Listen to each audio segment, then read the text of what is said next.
Hi everyone, I've got a Citroen C3 here. Just check the tyre pressure on this. Basically the tyre pressure warning light was on.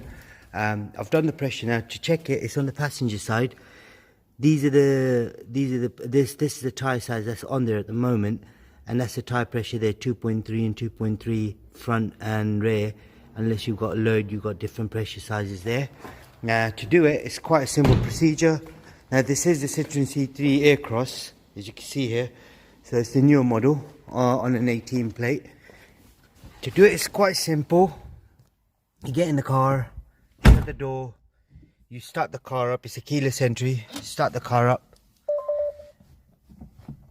You gotta press the clutch to start it. So that's the pressure warning light we need to get rid of.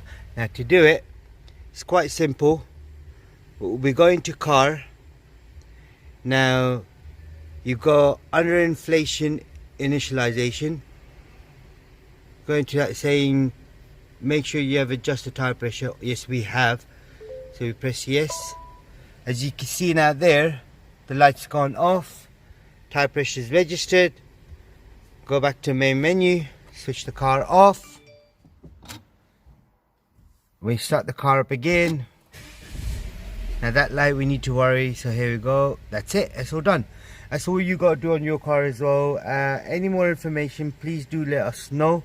This is the new Citroen C3, so I mean pretty much all the Citroen C3 would have it, a screen display, and they should have a function in the screen display as soon as you click on the car logo there.